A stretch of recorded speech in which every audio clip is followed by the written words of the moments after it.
इसको बोलते हैं टीजी ग्रामर थ्योरी। एक ट्रांसफॉर्मेशन है, रूपांतरण है,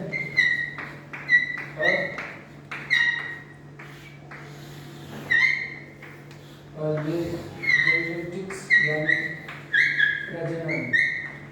और यह जो सिद्धांत जिस चीज को स्थापित करता है आखिरकार टी और जी को, ये दोनों मिला करके जिस चीज को प्रजनित करता है, भाषा में हम दरअसल में प्रजनित जन्म लेते हैं, और यह जिस चीज को करते हैं उसका नाम है यूनिवर्सल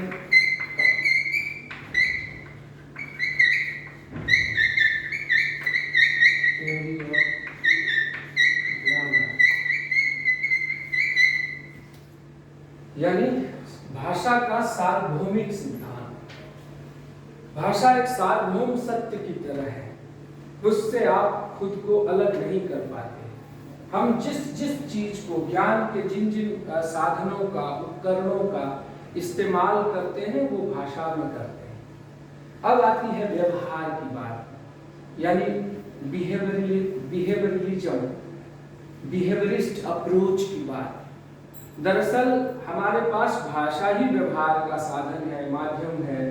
भाषा में ही हम व्यवहार करते हैं, भाषा में ही हम खुद को व्यक्त करते हैं। इसीलिए यह भाषा जो है व्यवहार है एक तरीके से।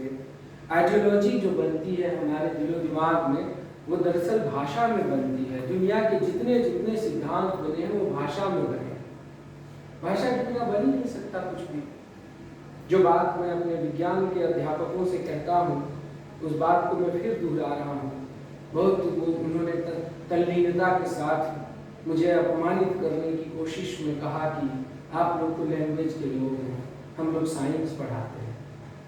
हमने बहुत मजे मजे में उनसे कहा कि आप साइंस पढ़ाइए, बहुत अच्छी बात है, लेकिन जिस भाषा में साइंस पढ़ाते हैं, चाहे हिंदी या अंग्रेजी में पढ़ाते हैं, इसके अलावा आपको फ्रेंच स्पेनिश आती नहीं, तो हिंदी या अंग्रेजी हमें वापस कर दीजिए, और औकात है तो साइंस पढ़ा के दिखाइए। उनके पास कोई जवाब नहीं। आप सारी चीजें जो पढ़ते हैं साइंस में, जो आप कुछ भी पढ़िए, मान लीजिए कि ये हमने दिया और हमने कहा कि ये फिजिक्स की एक थ्योरी है, 1/v + 1/u = 1/f। अब ये एक भाषा है। हमने किसी चीज को माना तो कहा ना कि ये x है, इसका वैल्यू x से है, इसका वैल्यू y से है। तो जिस चीज को टीजी कह रहे हैं चॉम्स्की साहब, उस यूनिवर्सल थ्योरी कह रहे हैं, तो वो इन्हीं चीजों से अभिव्यक्त होता है। आपने नाम सुना होगा, बहुत बड़े चिंतक हुए जैक देरिडा, जिन्होंने कहा कि जो चीजें हैं वो डीकंस्ट्रक्ट होती है। दरअसल में हम लोगों ने उसका खराब अनुवाद कर दिया, हिंदी में कहा विखंडन है। डीकंस्ट्रक्शन विखंडन नहीं होता है। डीकंस्ट्रक्शन रिकंस्ट्रक्शन का अगला स्टेप है, अगला कदम है, अगला चरण है। तो भाषा और व्यवहार को लेकर के जब भी बात आएगी, यानी सोशियो लिंग्विस्टिक्स के भीतर की ये अवधारणा है, जिसको सोशियो, देरिडा, फूको। अच्छा, आधुनिक काल में जो पोस्ट मार्क्सिस्ट जो कंसेप्ट बने, जो उत्तर मार्क्सवादी जितनी अवधारणाएं बनी, वो सभी भाषा केंद्रित है। भारतीय समाज में पिछले 25 सालों में एक बड़ा चिंतक आपको नहीं मिला है जो कि जिसको हम कह सकेंगे जिद्दू कृष्णमूर्ति का एक्सटेंशन ये है। हम कहते हैं कि ओशो रजनीश जो है वो जिद्दू कृष्णमूर्ति के बाद एक ठीक ठाक फिलोसोफर के रूप में हमारे सामने में आए, लेकिन उतने बड़े चिंतक नहीं थे जितने बड़े जिद्दू कृष्णमूर्ति थे। लेकिन जिद्दू कृष्णमूर्ति के बाद कोई व्यक्ति बड़ा चिंतक क्यों नहीं हुआ? आप देखिए, भारतीय समाज में जो लैंग्वेज पढ़ने वाले लोग हैं उनको हीन माना जाता है। हिंदी पढ़ने वालों को, अंग्रेजी का तो थोड़ा सा एक एलिटनेस है, लेकिन जो भारतीय भाषाएं पढ़ते हैं उनको हीन समझा जाता है। विज्ञान की तुलना में, सामाजिक विज्ञान की तुलना में जो अनुशासन में जो भाषा पढ़ते हैं उनको छोटा माना जाता है। और जब उनको छोटा माना जाएगा, जो समाज अपनी भाषा चिंतन से, अपनी भाषा से प्रेम करना छोड़ देगा, उस समाज का कुछ नहीं हो सकता है। वो न विज्ञान पढ़ सकता है, न कला माध्यम में जा सकता है, और उसका व्यवहार भी खराब होगा। मुझे ये बात बताते हुए बड़ी अच्छा नहीं लगता है। आपको हिंदी समाज की तुलना में, हिंदी समाज में आप देखेंगे व्यवहार करने के मामले में लोगों में खास तरह की उदंडता आ गई है। उनका भाषाई व्यवहार खराब हो गया है, लोगों की भाषा गड़बड़ हो गई है, लोगों ने अपने आप को खराब तरीके से पेश करना शुरू किया। जोर से बोलना, चीखना, चिल्लाना, मीडिया भी आजकल उसी तरह का काम कर रही है, चीखने चिल्लाने का। हिंदी की मीडिया जो है वो एग्रेसिव फॉर्म में आ गई है। ये सब क्या है? हमारे भाषा व्यवहार की कमी है। यह मान के चलिए कि भारत एक ऐसा देश है जिसकी शुरुआत, अगर इसके चिंतन की शुरुआत भाषाई चिंतन से हुई है। कितने नाम गिनाएंगे, आप नाम देखेंगे जिनको आप ऋषि मुनि टाइप चीजें भी कहते हैं, वो भी दरअसल में भाषा के चिंतन है। भर्तृहरि, व्यास, निरुक्त लिखने वाला व्यास, पतंजलि, कात्यायन, वार्तिक, ऐसे ऐसे बड़े बड़े चिंतक हुए जिन्होंने भाषा चिंतन और भाषाई चिंतन को पूरी दुनिया में स्थापित किया। संस्कृत का जो मूल सिद्धांत है, भाषा का जितना सिद्धांत है, जितने सिद्धांत की स्थापना संस्कृत के शास्त्रों में हुई है, वो सभी दरअसल में भाषा सिद्धांत है, भाषाई सिद्धांत है। भारतीय चिंतन की अवधारणा में मूलतः भाषा चिंतन की अवधारणा है, भाषा शिक्षण की अवधारणा है। सभी चीजें अप्लाइड लिंग्विस्टिक्स के एक्सटेंशन के फॉर्म में आई है।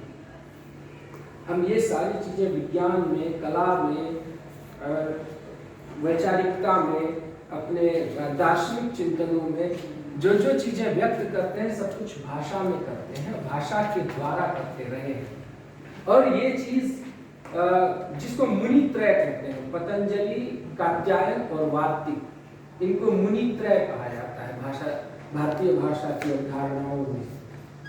और भारतीय भाषा मानती है कि स्पेक्ट्रम ऑफ लैंग्वेजेज है, जिसको आप स्पिरिचुअलिटी कहते हैं, आध्यात्मिकता कहते हैं, वो भी दरअसल भाषा ही आध्यात्मिकता है। आध्यात्मिकता में क्या आप बताते हैं कि रामकृष्ण और विवेकानंद का संदर्भ देते हैं कि काली को देख करके वो बहुत उसमें ध्यान के परम अवस्था में चले जाते हैं।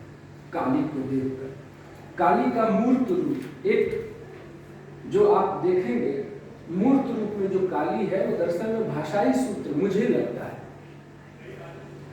एक नग्न स्त्री है, उसकी काया बिल्कुल मतलब कृष्णकाय काया है, और वो बहुत ज्यादा कृष्णकाय है, पूरा शरीर उनका काला है, और उस काली देह में एक नग्न मूर्ति है जिसके गले में मुंड की माला है। दक्षिणेश्वर के मंदिरों में जाकर के देखिए, वो जो मुंड की माला है, वो अक्ष माला उसको कहा जाता है। संस्कृत में उसका नाम रखा अक्ष। अब अक्ष क्या है? देवनागरी लिपि का जिसको बोध होगा वो समझेगा, अ वर्ण से लेकर के अक्ष वर्ण तक, अक्ष जितने वर्ण होंगे, काली के गले में उतनी ही मुंड है, उतने मुंड है। और जब दक्षिणेश्वर के और त्रिपुर सुंदरी के मंदिर में आप त्रिपुरा अगरतला में जाएंगे तो देखेंगे कि जो जितने मुंड है उसकी मुखाकृति अलग अलग है। वो मुखाकृति बताती है कि भाषा जो है वाचिक माध्यमों से किस प्रकार अभिव्यक्त होती है, और भाषा कैसे हम अपने जो गले से, मुख विवर से किस प्रकार निकलती है, उसका पूरा जो सिद्धांत है वो इसी अक्ष पे आधारित है, और इसलिए वो अक्ष माला है। देवी की मूर्ति काली है। ये इस बात का प्रमाण है कि जो ज्ञान का जब लिखित स्वरूप आएगा, भाषा में जब अभिव्यक्त होगा ज्ञान का स्वरूप, तो वो काली स्याही से ही दर्ज होगा। आप आज भी देखिए प्रिंटेड मटेरियल ज्यादातर काला है या नीला है। शिव की छाती पर काली सवार है, शिव लेटा हुआ है, और जो शिव है वो दरअसल में नीले वर्ण का है, लिखित रूप या तो नीला होगा या काला। ये काली का स्वरूप है। आप किसी भी देवी देवता का जो प्रतिमूर्ति बनाई गई, जो छवि बनाई गई, उसको देख करके आप निकाल सकते हैं ये भाषा का सूत्र है। इसमें ट्रांसफॉर्मेशन भी है, जेनरेटिक्स भी है, यहाँ चॉम्स्की भी है, यहाँ हेबरमास भी आएंगे, यहाँ पर तमाम तरह के जो लोग हैं, डीकंस्ट्रक्शन भी होगा इसका। ये डीकंस्ट्रक्शन है। काली की जिह्वा लाल आती है। वो लाल क्या है, क्यों लाल है? बहुत बड़े राइटर ने लिख दिया टिम टिम ड्रम। बहुत बड़े राइटर थे जिनका देहांत हो गया, खोज के देखना, मैं नाम नहीं बताऊंगा ताकि आपके भीतर के जो जागरूकता जो है वो कम हो जाएगी। बहुत बड़े लेखक हुए, विश्व साहित्य में उनका बड़ा नाम है। उनकी किताब है टिम टिम ड्रम, और वो उन्होंने जिस हिसाब से लिखा है काली के बारे में, वो विदेशी थे, आए स्पेनिश लिटरेचर के साहित्यकार थे, उन्होंने इस पर लिखा। खैर, मेरा कहने का मतलब ये था कि आप अपने समाज में जिन जिन चीज़ों के माध्यम से अभिव्यक्त हो रहे हैं वो सब भाषा में हो रहे हैं। हमारे समाज का, हमारे देश की शिक्षा व्यवस्था का आज जो हश्र हुआ है वो सिर्फ इसलिए हुआ है क्योंकि हमने अपनी भाषाओं को उस हिसाब से तैयार नहीं किया। हमारा समाज भी भाषा को लेकर के कॉन्शियस समाज नहीं है। हमारा समाज भाषा से, अपनी भाषा से प्यार नहीं करता है, इसीलिए अपनी संस्कृति से प्यार नहीं करता है। संस्कृति का मतलब सिर्फ उन्माद वाली धार्मिक संस्कृति नहीं होती। संस्कृति का एक विराट रूप होता है, उसमें एक सामासिकता होती है, उसमें चीजों को लेकर के व्यवहारिक स्थापनाएं होती हैं। संस्कृति के प्रश्न पर भगवंतानंद कौशल्यायन ने बहुत कुछ लिखा है, आपको पढ़ने की जरूरत है। संस्कृति पर बहुत सारे लोगों ने, वसुदेव शरण अग्रवाल ने, भगवत शरण उपाध्याय ने, इन सबको अगर आप देखेंगे तो संस्कृति के बहुत सारे पहलुओं पर आपको विस्तृत जानकारी प्राप्त होती है। और जिस चीज़ से आप भारत की संस्कृति को व्यवहारिक रूप में समझ सकते हैं, दो किताब है उसके लिए। अंग्रेजी में पढ़ना है तो द डिस्कवरी ऑफ इंडिया पढ़िए, और हिंदी में पढ़ना है तो संस्कृति के 4 अध्याय को देखिए। इन दोनों किताबों में बहुत कोशिश हुई, हमारे पूर्वजों ने बहुत काम किया, लेकिन आज हम उस हालात में पहुंच चुके हैं जहां हमने अपनी भाषा, संस्कृति, समाज और अपनी जो व्यवहार है उसको कहीं ना कहीं से खराब कर दिया है। यही कारण है कि हमारे बीच में उन्माद पसर रहा है, हमारी भाषा आक्रामक हो गई है, हम अपनी शालीनता को भूल गए हैं। शालीनता का मतलब यह नहीं है कतई कि ये रिचनेस नहीं होती है शालीनता। यह जरूरी नहीं है कि संभ्रांत समाज जो होगा उसके भाषाई व्यवहार में ही शालीनता होगी। छत्तीसगढ़ के आदिवासी बहुल इलाकों में जाइए, झारखंड के आदिवासी बहुल इलाकों में जाइए, आंध्र प्रदेश के आदिवासी बहुल इलाकों में जाइए, वहाँ देखेंगे आप उन आदिवासियों का जो पढ़े लिखे नहीं है, उनके व्यवहार में जो शालीनता है। जा रहे आपको एक गिलास दूध बता देगा कोई भी, मतलब चाहे जंगल बुढ़िया हो, चाहे बस्तरिया हो, कोई भी कम्युनिटी हो, आपको जो है एक गिलास दूध पकड़ा देगा ऐसे। तो ये जो मतलब आपका आह्लाद से स्वागत करेगा, निश्चलता होती है। हमने अपनी सारी निश्चलता को, अपने भीतर की करुणा को, अपने भीतर की लज्जा को, अपने भीतर के जो मूल्य थे उन सबको छोड़ दिया है। हमने तो सब कुछ को नष्ट भ्रष्ट कर दिया। लोक परंपराओं को हम लगातार भूलते जा रहे हैं। हम अपने साहित्य की मूल चेतना को भूल रहे हैं। हमें अपने लिटरेचर से कोई प्यार नहीं है, समाज के स्तर पर कोई प्रेम नहीं है। वही 200, 400, 500 लोग साहित्य पढ़ते हैं, उतनी ही किताबें बनती है, छपती है, उन्हीं लोगों में जाती है। समाज पर, उसका व्यापक समाज पर कोई प्रभाव नहीं है। इसमें साहित्य की गलती कम है, लोगों की गलती ज़्यादा है। जिस समाज ने भाषाई आक्रामकता को स्वीकार किया भाषाई व्यवहार की जगह पे, उस समाज का सांस्कृतिक ह्रास होना स्वाभाविक है। इसलिए उसके ज्ञान का भी ह्रास होना स्वाभाविक है। आप जब गिनाते थे, हमारे पास अलग अलग समाज के लोग, अलग अलग लोक परंपराएं किस रूप में विराट थी कि एक, अगर जिसको हम तो खैर ये हिंदी पट्टी, हिंदी क्षेत्र ये नहीं मानते कंसेप्ट के आधार में, ये मुझे बायस लगता है, और मैं दो कंसेप्ट को बिल्कुल नहीं मानता। एक तो भाषाई परिवार का जो भारोपीय परिवार जैसा जो कठिन सा नाम है, इंडो यूरोपियन फैमिली, इसको मैं नहीं मानता। मेरा कहने का सीधा मतलब है पूर्वी भारतीय भाषा परिवार, पश्चिमी भारतीय भाषा परिवार, उत्तरी भारतीय भाषा परिवार और दक्षिणी भारतीय भाषा परिवार, और सबका एक दूसरे के साथ व्यापक और विराट सामंजस्य है। और आप जिस तरह से उपासना को लेकर के क्रूएलिटी बढ़ी है समाज में, वो भी भाषाई समाज में, वो बहुत भ्रामक है। आज परिकल्पना नहीं कर सकते, आप राजनीति को कोस के कुछ नहीं करेंगे कि आपने राजनीति को कहा कि राजनीति आक्रामक हो गई। राजनीति आक्रामक इसलिए होती है कि समाज आक्रामक होता है।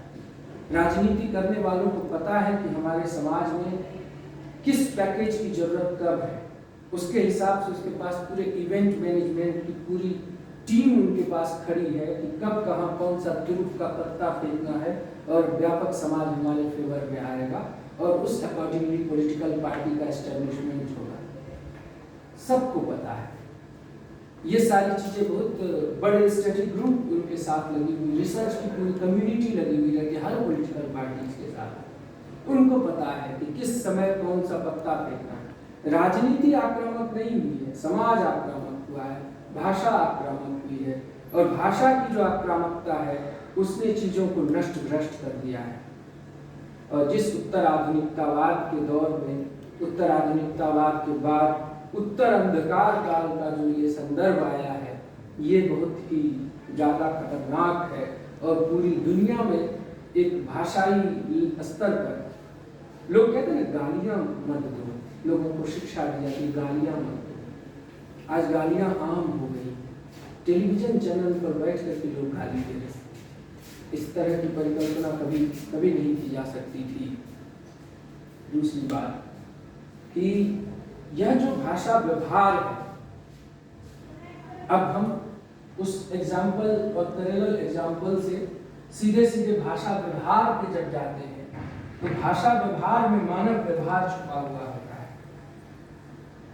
अगर मनुष्य की भाषा पढ़ रहे हैं, उसका व्यवहार है। जानवरों की भाषा का अपना एक व्यवहार है, और उस भाषाई व्यवहार के भीतर वो जानवर, वो मनुष्य, वो पशु पक्षी, प्रकृति सब कुछ अभिव्यक्त होती है।